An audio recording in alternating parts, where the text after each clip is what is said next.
Eto nga yung isa sa mga designs na nagawa ko pag yung customer ko ay magsasabi na ako na lang daw yung bahala sa design. Pag chat nga sa akin dito ni ma'am, gusto niya daw mag-book ng cake. Tapos sabi niya na kahit anong design lang daw na gusto ko kasi nagtitiwala naman daw siya sa akin. So yung sizes nga ng cake na to, 8x6, 6x4 at 4x4. Eto po talaga kasi yung size ng 3-tier cake ko. So dito nga sinumulan ko muna na i-cover ng white yung ating cake kasi naiisip ko na design ay parang ombre effect siya. Yung pagka-ombre niya na yung kulay ay nasa outer part tapos sa inner part ay makikita mo yung kulay white. Para pala sa kulay pink na to, ginamit ko lang po is yung Sugar King na kulay pink, tapos dinagdagan ko lang ng kulay brown. Konting brown lang po yung nilagay ko para ma-achieve natin yung ganitong pagka-pastel na pink. Diretso na po dito yung paglagay ko ng pink. Nung natapos ko kinover ng white yung cake natin. After ko nga siya nilagyan ng pink, ay pinakinis ko na siya dito. Medyo rough lang nga yung pagpakinis ko. Kasi maglalagay tayo dito ng pattern.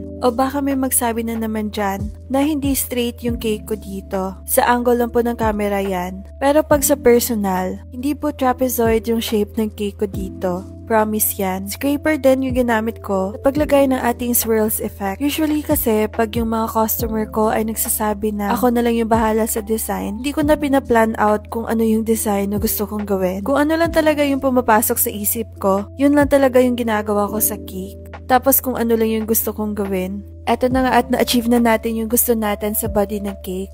And sa designs, nakapag-decide din ako, nagagawa ako dito ng mga piped roses. Darker shade ng pink nga yung ginamit ko dito na kulay. Flower cake nga yung peg natin dito sa cake. Tapos gusto ko lang siyang gawin na parang classic cake lang, na wala masyadong arte. Tapos paglagay ko nga dito ng mga pink roses, sabi ko parang kulang. Gusto ko din mag-add ng mga white roses para proportion talaga sa kulay ng cake natin. At tig 2 roses nga yung nilalagay natin dito sa bawat layer ng cake. Tapos maglalagay din tayo dito ng mga other designs din. Pag ganitong roses lang kasi ay parang masyadong plain. So naglagay ako dito ng parang mga ganitong effect sa body ng cake na yung results niya ay parang classic tingnan. Sana nga ay nagustuhan ni ma'am yung design ng cake na to. Ginawa ko talaga kasi yung best ko dito. At syempre ako din ay nagandahan sa output ko. So eto na nga at naglalagay din ako dito ng mga leaves para sa ating finished look. Tapos, gumawa din tayo ng customized topper. At eto na nga yung cake natin, tapos na. Pinaikot-ikot natin yung cake para makita nyo yung design. O, diba? Ang ganda? Ano sa tingin nyo?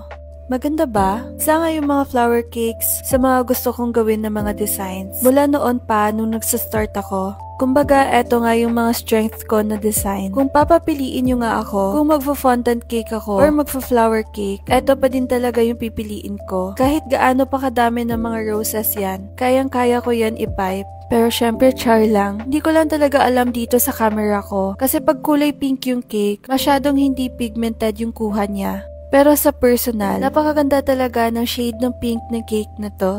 So anyways, nag-celebrate nga yung Bago City ng Al 5 de Noviembre. Syempre, pag may fiesta, meron ding perya. Sinamahan nga natin dito yung ating pamangkin kasi maglalaro nga siya dito. Tingnan nyo naman kung gaano siya kasaya. At syempre na din, tumulong din tayo dito sa mga business ng mga kapatid ko. Yung nakakabatang ko nga kapatid, meron siyang shawarma business. Tapos yung older sister ko naman ay meron siyang pizza. At tayo naman ay syempre cashier tayo dito. Nagkulang kasi sila dito sa staff kasi ang dami ba namang tao. Sobrang sarap ba naman kasi yung shawarma at saka ng pizza na binibenta dito ng mga kapatid ko. So yun lang po. Bye!